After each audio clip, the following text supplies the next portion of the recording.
Assalamualaikum warahmatullahi wabarakatuh.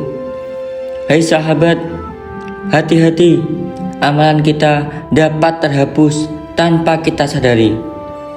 Kita semua telah memahami bahwa syarat sah diterimanya sebuah amalan adalah ikhlas.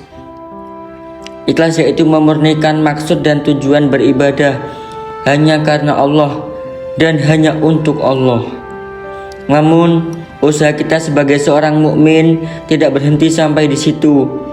Tugas kita bukan sekedar menyelesaikan sebuah amalan, karena ternyata ada tugas yang lebih berat dan tidak kalah penting dari sekedar beramal, yaitu mempertahankan pahala amalan agar tidak terhapus sia-sia. Ada beberapa perkara yang bisa mengurangi bahkan menghapus pahala amalan kita. Yang pertama, merasa ujub atau bangga terhadap diri sendiri. Dari Abdullah bin Umar radhiyallahu anhu, Rasulullah bersabda, yang artinya ada 3 hal yang dapat membinasakan seseorang. Di antaranya adalah merasa ujub terhadap diri sendiri. Hadis ini hasan. Syekh Muhammad bin Shalih Al-Utsaimin rahimahullah mengatakan, ujub itu bisa membatalkan atau menghapus pahala amalan seorang hamba. Sebagai contoh, jika kita dimudahkan Allah untuk sholat tahajud, maka jangan langsung memandang remeh orang yang kesulitan bangun malam. Jika kita dimudahkan untuk Allah bersedekah, jangan langsung memandang remeh orang yang jarang terlihat bersedekah. Karena barangkali mereka yang kita pandang remeh memiliki amalan yang tersembunyi yang mereka lakukan dengan ikhlas, yang hanya Dia dan Allah yang mengetahui. Karena pada dasarnya semua ibadah yang kita lakukan dan semua prestasi yang kita raih semata-mata karena taufik, pertolongan dan kemudahan dari Allah. Yang nomor 2, mendolimi atau menyakiti kaum muslimin. Rasulullah SAW bertanya kepada para sahabat, apakah kalian tahu siapa orang yang bangkrut itu? Para sahabat menjawab, orang yang bangkrut itu adalah orang yang tidak mempunyai dirham maupun harta benda. Tetapi Nabi Muhammad berkata, orang yang bangkrut dari umatku ialah orang yang datang pada hari kiamat membawa pahala sholat, puasa dan zakat. Namun ketika di dunia dia suka mencaci maki dan salah menuduh orang lain. Maka harta orang lain menumpahkan darah dan memukul orang lain tanpa hak. Maka orang yang terzalimi itu akan diberi pahala dari kebaikan-kebaikan pelaku zalim. Jika telah habiskan kebaikan-kebaikannya, maka dosa-dosa mereka akan ditimpakan kepadanya. Kemudian dia akan dilemparkan ke dalam neraka. Hadis riwayat Muslim. Yang nomor 3, bermaksiat dikala sendiri.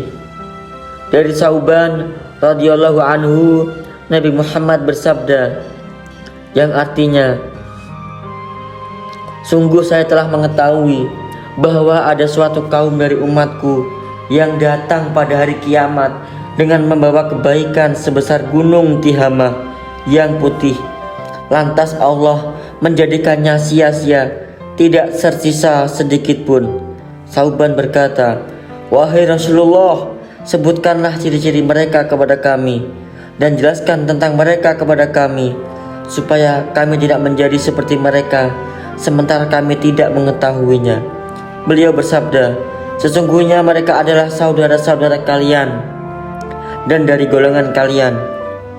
Mereka sholat malam sebagaimana kalian mengerjakannya, tetapi mereka adalah kaum yang jika menyepi tidak ada orang lain yang melihatnya dengan apa yang diharamkan Allah, maka mereka terus segera melanggarnya.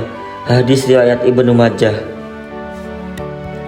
Yang nomor 4, menyebut-nyebut sedekah sampai menyakiti hati orang yang diberi sedekah.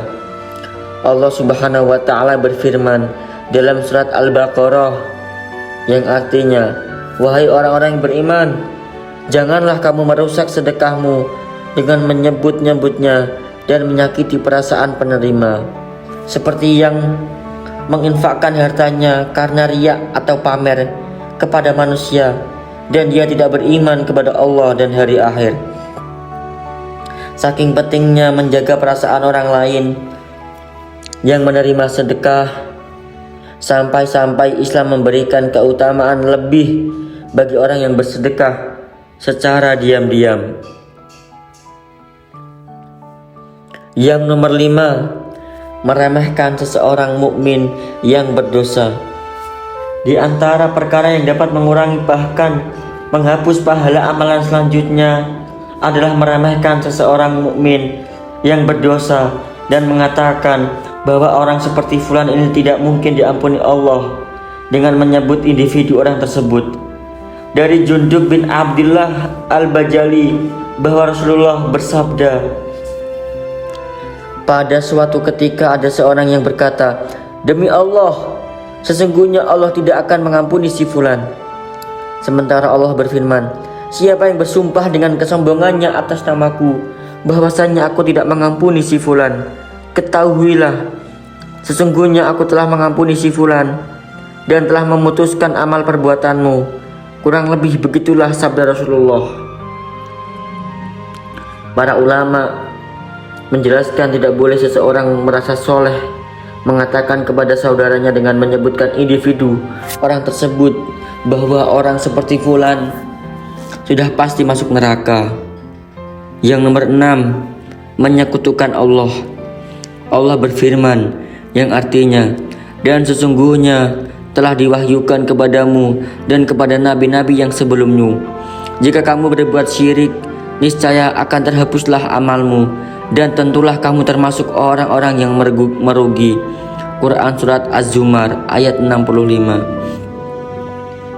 Imam At-Tabrani rahimahumullah menafsirkan, maksudnya jika engkau berbuat syirik kepada Allah wahai Muhammad, maka akan terhapus amalanmu dan engkau tidak akan mendapatkan pahala, juga tidak mendapatkan balasan kecuali balasan yang pantas bagi orang yang berbuat syirik kepada Allah Subhanahu wa taala. Kesyirikan adalah pelanggaran yang paling fatal kepada hak Allah Subhanahu wa taala, sehingga Nabi Muhammad yang terjamin maksum pun terkena ancaman dalam ayat ini, apalagi kita manusia yang biasa yang penuh akan dosa. Semoga yang saya sampaikan ini bermanfaat untuk teman-teman semua. Jika ada salah kata, saya mohon maaf sebesar-besarnya. Wassalamualaikum warahmatullahi wabarakatuh.